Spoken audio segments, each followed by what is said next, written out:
राष्ट्रवादी काँग्रेसच्या अजित पवार पक्षाला ठाण्यात जोरदार खिंडार पडलेला आहे। राष्ट्रवादी युवक काँग्रेसचे ठाणे युवक अध्यक्ष वीरू वाघमारे यांच्यासह शेकडो कार्यकर्त्यांनी डॉक्टर जितेंद्र आव्हाड आणि मनोज प्रधान यांचे नेतृत्व मान्य करीत राष्ट्रवादी काँग्रेस शरदचंद्र पवार पक्षामध्ये प्रवेश केला आहे। दरम्यान भटकलेले पक्षी पुन्हा आपल्याच घरट्यात परततात। तसेच वीरू वाघमारे आणि हेमंत वाणी हे दोघे घरी परतले आहेत।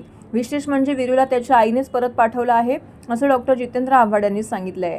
राष्ट्रवादी काँग्रेस अजित पवार पक्षाचे ठाणे शहर युवक अध्यक्ष वीरू वाघमारे हे राष्ट्रवादीच्या विभागणीनंतर अजित पवार पक्षामध्ये गेले होते। हेमंत वाणी यांनीही अजित पवार पक्षाची वाट धरली होती। मात्र ठाणे शहरातील राष्ट्रवादी अजित पवारचे नेतृत्व कार्यकर्त्यांना योग्य तो सन्मान देत नसल्याचा आरोप करत युवक अध्यक्ष वीरू वाघमारे सरचिटणीस हेमंत वाणी यांनी बुधवारी सायंकाळी राष्ट्रवादी काँग्रेस शरदचंद्र पवार पक्षामध्ये प्रवेश करत डॉक्टर जितेंद्र आव्हाड यांना वाढदिवसाची भेट दिली आहे।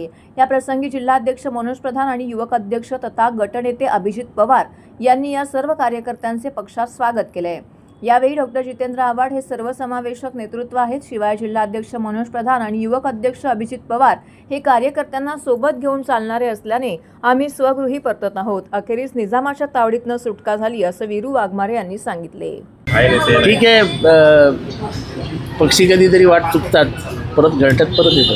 कारण का मी कधी कुठल्याही पक्ष कार्यकर्त्याला म्हणजे मी त्याच्या घरातला एक मेंबर असायचो। आता वीरूला जर आणलं असेल तर वीरूला कोणी डोक्याला वगैरे सांगायला नाही गेलं, त्याच्या कानात कोण बोललं नाही, त्याच्या आईनेच त्याला परत दररोजच वाटत होतं, तिला दररोज वाईट वाटायचं की त्याने आवड सर्वांना सोडलंच कशाला। त्याच्यामुळे मानसिक दबाव होता, त्या दबावातनं ते घडलं। हेमंत वाणी तर माझ्या घरातच असायचा, मलाच कळलं नाही मला का सोडून केली। ठीक है, भूला हुआ बिछड़ा हुआ फिर घर लौट वापस आता है, तो उसे कुठे तरी हिंडलं तर किती दिवस हिंडल, मग घरलाच ती आई म्हणते किती दिवस हिंडल, कुठे जाईल। मी गेलो का हे मला समजलं नाही। ठीक आहे गेलो, पण एक मला 15 दिवसानंतर एक साहेबांचा फोन आला, एक 7-8 फुलं वाहिली माझ्यावर, नंतर सांगितलं संपलं आता, चल बस झालं। बस झालं म्हणजे परत ये, बस झालं चल परत ये।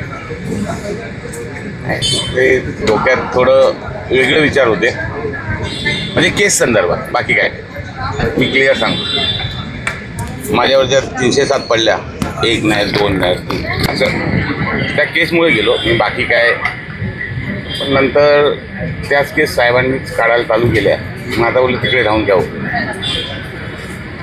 ते साहेबच काम करतात, तेच करतात। आणि माझं घर, मी सुरुवात राजकारणाची एक पहिली अशोकरावांपासून, नंतर दुसरा बाप म्हणजे माझे आवडतं मला शिक्षण मंडळ त्यांनी दिलं।